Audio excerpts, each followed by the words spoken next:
안녕하세요. 책 읽는 미주입니다. 오늘 소개할 책은 관계를 읽는 시간, 나의 관계를 재구성하는 바운더리 심리학. 내망받지 않아도 괜찮아. 모든 관계에는 저마다 건강한 거리가 있다.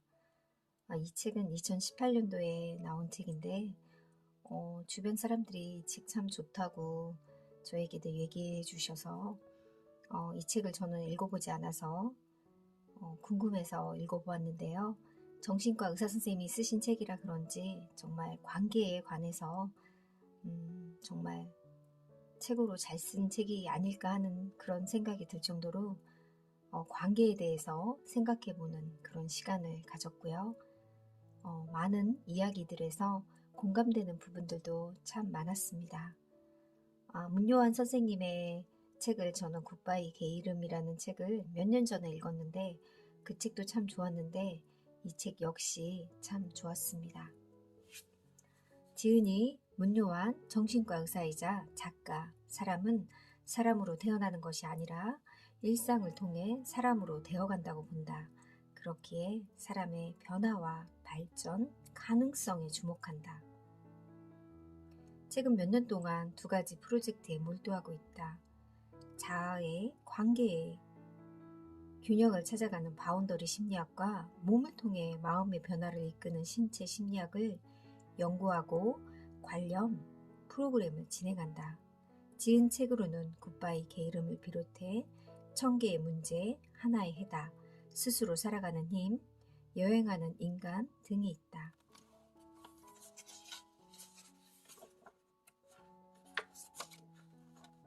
프롤로그, 아이의 관계에서 어른의 관계로. 인간관계가 중요하다는 이야기는 이 세상에 차고 넘친다. 그런데 한번 생각해보자. 인간관계가 좋다는 건 과연 무슨 말일까? 또 인간관계를 잘하려면 어떻게 해야 할까? 막막한 마음에 책도 사보고 강의도 듣고 인생을 좀 더 오래 산 사람들의 말에도 귀 기울여 본다. 다 맞는 얘기다. 함께 이때 거리를 두라. 그래서 하늘바람이 너희 사이에서 춤추게 하라. 청년 시절 우연히 만난 칼릴 지브란의 시는 무척 아름다웠다. 아니 지혜로웠다. 그래 이게 답이구나 싶었다. 바운더리 심리학은 지금 모습으로 충분하다는 위로의 심리학이 아니라 당신의 관계를 재구성하는 변화의 심리학이다. 인간이 놀라운 사회성을 가질 수 있었던 것은 역설적으로 관계의 작은 손상에도 고통을 잘 느끼도록 설계되어 있기 때문이다. 차례 1부 문제는 바운더리다. 당신의 관계는 안녕한가요? 2부 일그러진 바운더리. 수능형, 돌봄형, 방어형, 지배형. 왜 그 사람은 그런 식으로 관계를 맺을까? 3부 행복한 관계의 조건. 바운더리가 건강해지려면 필요한 5가지. 관계 조절력, 상호 존중감, 마음을 이해하는 마음, 갈등 회복력, 솔직한 자기 표현. 4부 바운더리의 재구성, 관계의 역사 이해하기. 애착 손상 치유 연습, 바운더리를 세우는 자기 표현 훈련, PACE. 아니오 연습, 자기 세계 만들기. 몸이 고통을 느낄 때 비로소 몸을 돌보듯 관계가 고통스러울 때면 우리는 관계를 돌봐야 한다.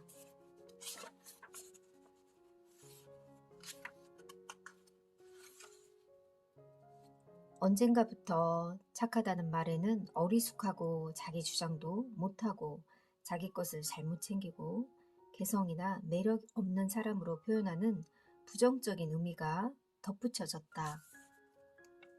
성숙한 착함이란 무엇일까? 그것은 마음이 어질고 선하다는 의미다. 미숙해서가 아니라 오히려 성숙해서 그렇다. 이들은 자기 주관이 있지만 상대방의 입장을 존중할 줄 알고 사람들의 시선이 아니라 자신의 내적 기준에 따라 옳고 그름을 구분해서 행동하고 어려움을 겪는 누군가를 보면 안타깝게 여기고 친절을 베푼다. 많은 사람들은 자기 희생을 착한 것이라고 생각하지만 자기 희생에 바탕을 둔 선은 미숙함일 뿐이다. 친절과 배려의 대가를 바라는 보상 심리가 숨어 있다.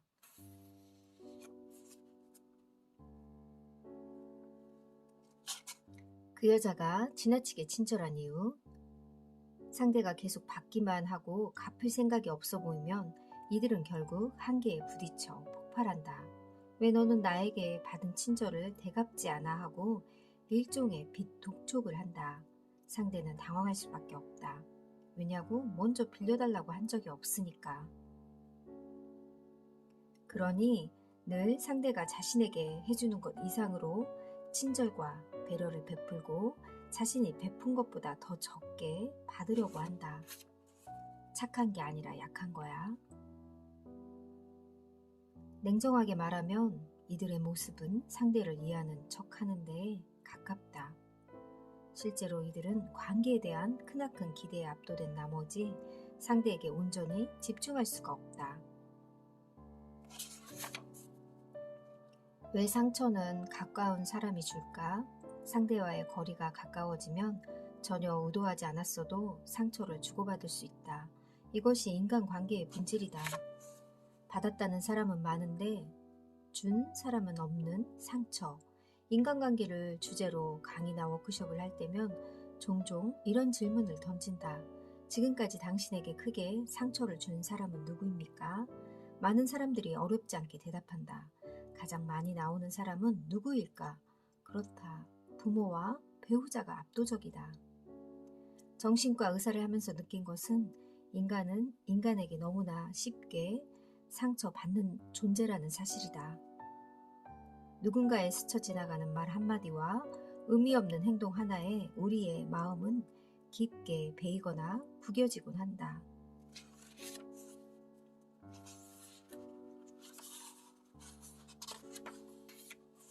관계의 소유욕이 강한 사람들의 특징 1. 내면의 결핍이나 삶의 불만을 관계를 통해 채우려고 한다.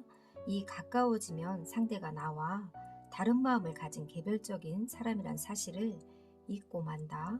3. 가까워질수록 상대에 대한 비현실적인 기대가 많아지고 상대가 자기 기대대로 바꾸기를 요구한다. 4. 자신을 늘 이해해주기 바라고 표현하지 않아도 자신이 원하는 것을 알아서 해주기를 바란다. 5. 비대칭적인 기준을 가지고 있어 정작 상대방이 자신에게 무엇을 원하는지에 대해서 별 관심이 없다. 감정사슬의 흔한 모습. 감정사슬은 흔히 두려움, 과잉, 책임감, 신경증적, 죄책감이라는 세 가지 감정을 주축으로 이루어진다. 이런 두려움은 기질에 따라 상대에게 순응하는 태도로 나타날 수 있고 거꾸로 상대를 통제하고 확인하려는 강요로 나타날 수 있다. 건강한 책임감은 자신의 인생과 역할에 대한 책임감이다. 그러나 과잉 책임감은 이를 넘어 상대의 존재 자체를 자신이 책임져야 한다고 느끼는 것을 가리킨다. 감정을 조종하는 사람과 감정을 조종당하는 사람. 부정적인 감정 사슬을 잘 엮어 사람을 옴짝달새 못하게 하는 사람을 감정 조정자라고 한다. 이런 성향은 무의식적인 측면이 크다. 처음에는 넌 내가 만난 다른 사람들과 달라. 너처럼 좋은 사람은 없었어. 우린 너무 잘 통해. 내가 너 하나는 책임질게. 내가 있어 정말 힘이 된다는 달콤한 말로 특별한 관심과 보살핌이 보이는 것이 특징이다. 이쯤에서 헷갈릴 수 있다. 어떤 관계에서든 이 정도 다툼은 있게 마련 아닌가? 그렇다. 누구나 화가 나면 상대에게 상처 주는 말을 할 수 있다. 감정 조종자는 그 정도와 양상이 보통 사람과 확연하게 다르다. 그들의 가장 큰 특징은 자신의 잘못과 관계의 문제를 끝까지 상대의 책임으로 돌리며 상대가 스스로를 의심하다 결국 본인 탓을 하게끔 만든다는 것이다. 투사가 공을 상대를 향해 던지는 것이라면 투사적 동일시는 상대에게 가서 상대의 손에 공을 꽉 쥐어주고 손을 펴지 못하게 해서 상대가 그 공을 받을 수밖에 없도록 만드는 것이다. 그 과정에서 마치 독심술사처럼 행동한다. 너는 속으로 계속 나를 무시하고 있잖아. 거짓말 하지 마. 너는 내게 화가 나서 어쩔 줄 몰라 하는 것을 즐기고 있어. 겪어보지 않은 사람들의 이들의 집요함을 이해할 수 없다.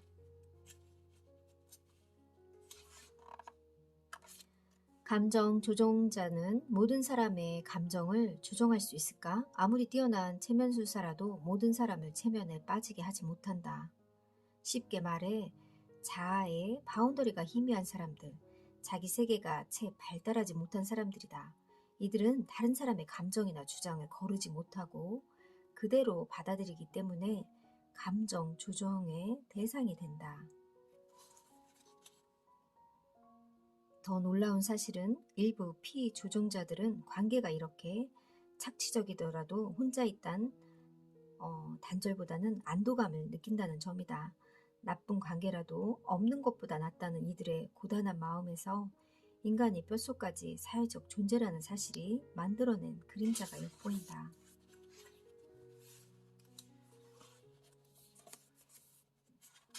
애착 손상은 자아 발달을 왜곡한다. 인간관계에서 가장 중요한 능력이 공감이라는데 이견을 달리할 사람은 없을 것이다.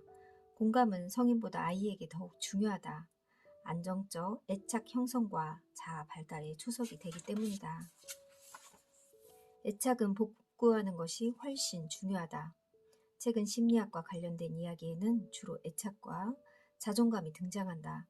그러다 보니 애착 노이로제, 자존감 노이로제에 빠지는 부모들이 있다. 안정적 애착이나 애착 손상을 주지 않는 것이라고 생각하는 것은 크나큰 오해다. 그 누구보다 따뜻하고 지혜로운 양육자가 제 아무리 애착 손상을 주지 않으려고 애쓴다고 해도 아이에게 애착 욕구를 좌절시키지 않을 수는 없다. 초보 엄마일수록 더욱 그렇다.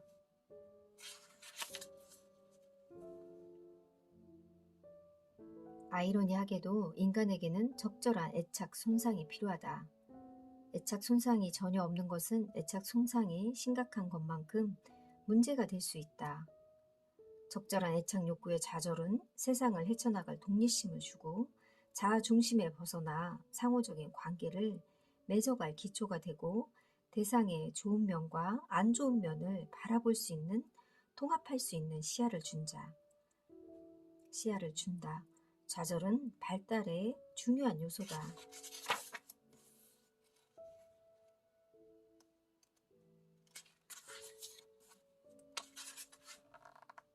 우리 사회가 불행한 진짜 이유는 자신을 사랑하지 않아서가 아니라 자신만 사랑하느라 다른 사람은 어떻게 되든 상관없다는 문화가 점점 더 장악해 가고 있기 때문이 아닐까? 개인의 자존감 회복도 중요하지만 서로를 존중하는 문화가 발달하는 것도 중요하다.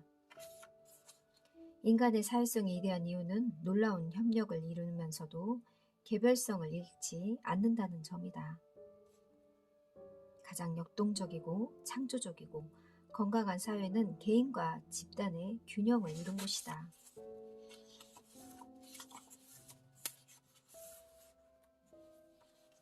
나한테 신경 좀 쓰지 마, 방어영. 자신을 보호하기 위해 입었던 갑옷이 어느 순간부터 자신의 힘조차 발휘하지 못하게 구속하는 사슬이 되고 만다.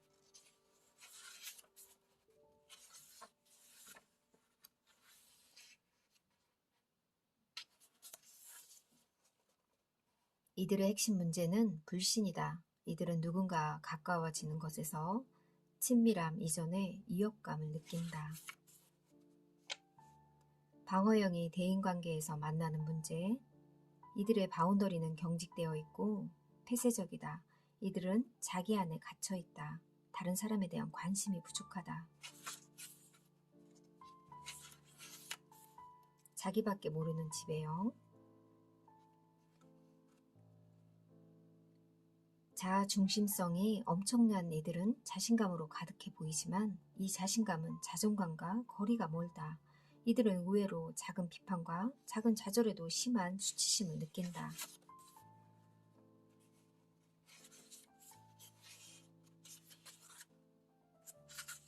분노 뒤에 숨어있는 수치심.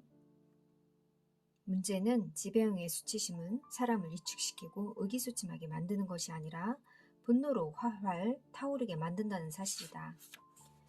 지배형이 대인관계에서 만나는 문제, 이들의 관계는 두 가지 방식으로 이루어진다. 하나는 상대에게 끊임없는 인정과 찬사를 받는 것, 또 하나는 상대를 깎아내림으로써 자신의 우월감을 확인하는 것. 이들과 가까운 관계를 유지한 이들은 둘 다 또는 둘 중 하나의 역할을 해야 한다. 이들은 공격적으로 자기 의견을 주장하는데 아주 능하고 상대의 실수나 약점을 놓치지 않고 집요하게 파고든다. 너는 뭘 잘 몰라. 넌 너무 우유부단해. 넌 이기적이야. 넌 어리숙해. 왜 그렇게 예민해? 그리고 상대를 개조시키려고 한다. 이들의 목표는 상대를 결국 자신의 말을 잘 듣는 또는 자신의 마음에 드는 사람으로 바꾸는 것이다. 안타깝지만 지배형의 관계 문제는 나이가 들어도 별로 달라지지 않거나 더 악화되기 십상이다. 자신의 능력, 지위, 영향력이 떨어질수록 수치심에 취약해지고 주변 사람들을 더 괴롭힘으로써 우월감을 느끼려고 하기 때문이다. 바운더리가 희미한 상사라면 지배형, 부하 직원에게 끌려다니게 된다. 지배형의 특징, 어디에서든 관심의 중심에 서기를 원한다. 승부욕이 지나치고 자신을 특별하다고 보고 다른 사람보다 특별한 대우를 받을 자격이 있다고 여긴다. 갈등이 생기면 끝까지 밀어붙여 상대를 굴복시키려고 한다. 기분이 상하면 가까운 상대를 업신여기고 바보 취급함으로써 자신이 우월하다는 것을 확인하려고 한다. 상대에게 감정이입을 못하고 상대의 입장을 고려해서 이야기하지 못하고 자기 하고 싶은 말만 한다.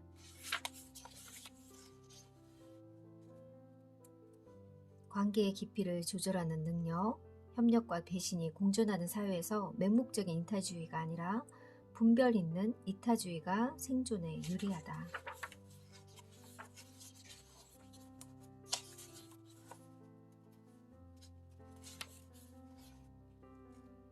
어울리되 같아지기를 요구하지 않는 능력, 조화롭고 건강한 관계는 둘이 만나 하나가 되는 관계가 아니라 서로의 개별성을 존중하는 관계라는 의미다.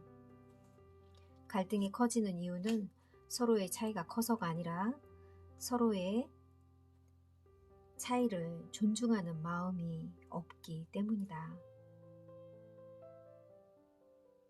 문화와 문화의 교류도 마찬가지다. 자기 문화의 주체성을 가지고 있다면 다른 문화를 받아들이는 것은 자문화의 쇠퇴로 가는 것이 아니라 오히려 번성으로 이어진다. 반면 주체성이 없다면 타 문화에 의해 자문화는 점점 사라질 수밖에 없다. 마음을 헤아리는 마음, 내 마음과 당신의 마음. 마음을 헤아리는 마음을 지닌 양육자 아래서 자란 아이는 당연히 자기 마음에도 관심을 기울인다.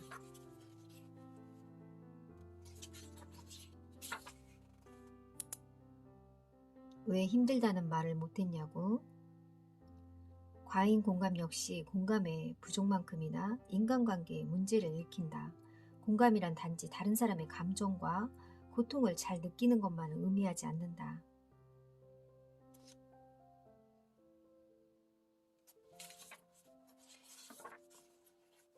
사람마다 공감의 원이 있다.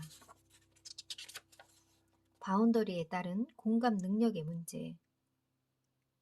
먼저 자아가 미분화된 사람들을 보자. 이들은 정서적으로 전염이 잘 일어난다. 자아가 약하고 자아의 외부의 경계가 모호하기 때문이다. 이들은 타인의 고통, 특히 자신과 가까운 사람들의 고통을 자신의 고통처럼 느낀다. 실제로 그 고통을 감정적으로만이 아니라 신체적으로도 느낀다. 실제 공감과 돌봄이 이루어가 되려면 상대가 원할 때 원하는 방식으로 다가가야 한다. 내적 경험을 공유하는 것, 우리는 좋은 관계를 따로 또 가치라고 표현한다. 가치의 의미는 상대방의 마음에 대한 관심, 반영, 그리고 공유다. 이것은 마음의 일치를 말하는 것이 아니다. 마음을 헤아리는 마음은 공감과 비슷하지만 공감을 넘어선다.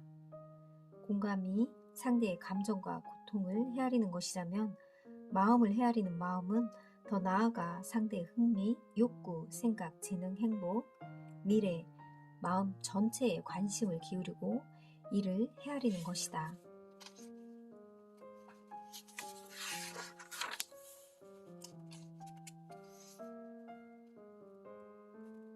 마음과 표현이 한없이 어긋날 때 미부나 유형은 자신의 마음과 외적 표현의 불일치에 자주 맞닥뜨린다. 좋은데 좋다는 말을 못하기도 하지만 그보다는 싫은데 싫다고 하지 못하는 경우가 많다. 의식의 안테나가 늘 바깥으로 향해 있어 자신의 마음 상태를 지각하는 것에 둔감하다. 이들은 상대가 무슨 일을 부탁하면 거절을 잘 못한다. 미부나 유형은 눈치를 많이 보지만 상대의 마음을 잘 읽어내지 못한다. 타인 민감성 때문이다. 이들은 이러한 동조 현상을 인정하지 않고 오히려 미화하는 경우가 많다. 상대의 마음을 잘 헤아리고 배려한다고 생각한다. 그러나 착각이다. 정반대인 경우가 많다. 이들은 상대의 마음이 있기에 자주 실패한다.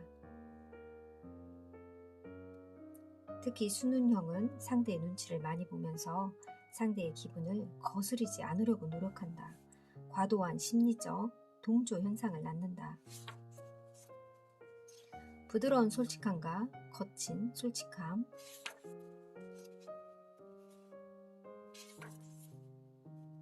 우리는 좋아하는 것을 좋아한다고 하고 싫어하는 것을 싫어한다고 할 자유가 있다.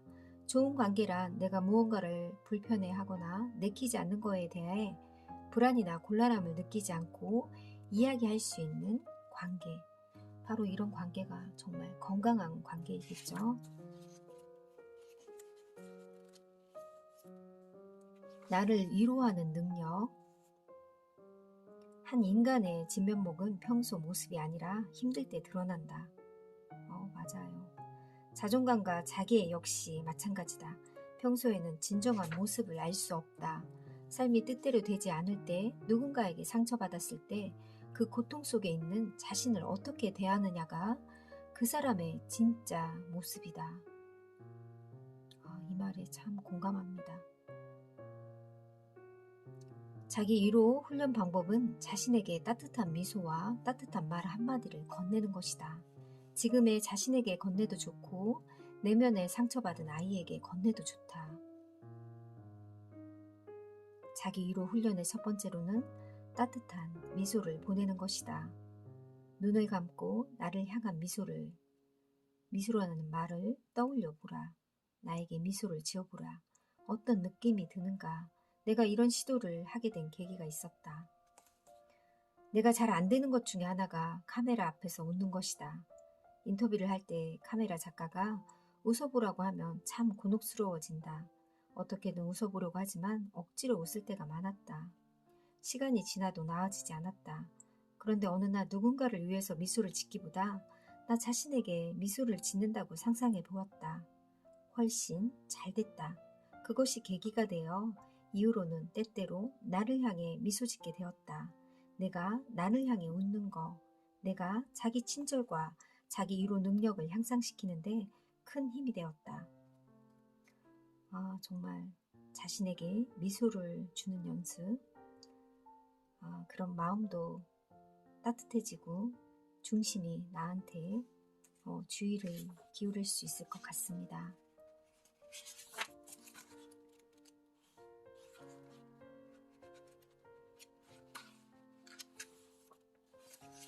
자기 표현 솔직하게 그러나 정중하게 난 이렇게 느끼는데 넌 그렇게 느끼는구나 라는 표현이 상호주의적 태도다.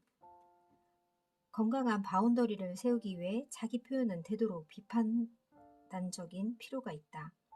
비판단적이라는 것은 상대에 대한 판단이나 평가가 아니라 자신의 상황이나 마음을 이야기하는 것이다.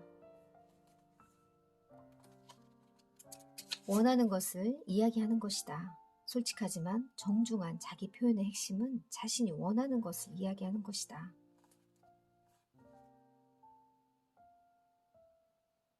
화를 내는 대신에 나는 표현해주지 않으면 잘 느끼지 못해. 누구나 1년에 하루씩 자기 날이 있잖아. 나는 당신을 사랑해. 나는 앞으로도 계속 당신을 위해 선물을 준비하는데 시간과 노력을 쏟을 생각이야. 당신도 나를 위해 그렇게 해줬으면 좋겠어.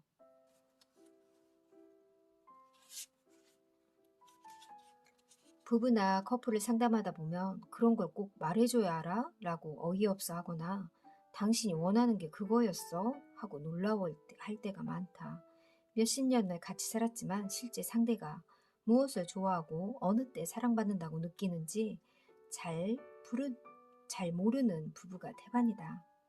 아무리 오래 알고 지내는 사이라 하더라도 상대는 내가 이야기해주지 않으면 내 마음을 잘 알지 못한다.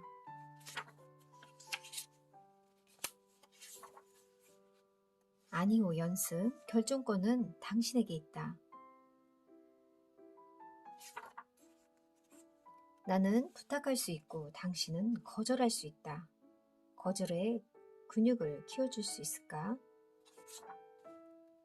거절의 표현, 내가 거절하는 것은 당신이 아니라 당신의 요청일 뿐. 거절에 대한 착각이 많은 사람들이 많은데 거절 자체가 사람들에게 상처를 주고 관계를 위험에 빠뜨린다고 믿는 것이다.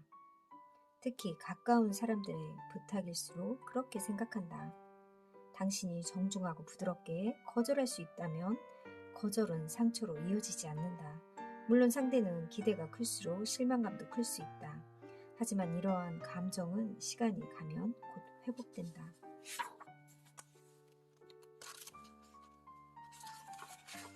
건강한 자기 세계를 이루기 위해 필요한 거, 스스로 결정하고 그 결정이 안 좋은 결과로 이어진다고 하더라도 책임질 줄 알고 그 경험에서 무엇 하나라도 배우려고 한다. 내가 나의 선택과 행위를 결정하는 거, 싫은 것을 싫다고 하고 좋은 것을 좋다고 하는 거, 비록 경험이 작고 지혜가 부족하더라도 삶에 자기 결정권을 갖는 것이야말로 자기 세계의 핵심이다. 나답게 산다는 건 무엇을 말하는가? 다양한 영역이 있지만 가장 중요한 것은 자신의 욕구, 재능, 가치 세 가지를 아는 것이다. 하나 덧붙이자면 자신이 안다고 생각하는 것에 대해 의문을 품는 자기 비판적 사고다. 내가 잘 아는 만큼 사이가 좋아질 거라 믿었는데 어떤 관계든 적당한 거리를 두고 싶었어요. 관계의 자기 결정권을 되찾는 출발선 바운더리. 바운더리를 제대로 세운다는 것은 이기적인 것도 폐쇄적인 것도 아니다. 상처를 받지 않기 위해 늘 거리를 두겠다는 결심과도 다르다. 바운더리가 건강하면 관계는 내 편이 된다. 관계에 따르는 경험을 온전히 받아들일 수 있고 자기 표현이 가능한 관계를 회복할 때 우리는 진짜 건강하고 행복한 관계를 누릴 수 있다. 관계의 자기 결정권이 가장 출발선이 된다고 하는데요. 자기 결정권을 늘 핵심으로 마음속에 새겨야 될 것 같아요. 관계를 서로 이해하고 자기 표현 훈련으로 내 결정을 하는 그런 관계의 연습이 필요할 것 같습니다. 감사합니다.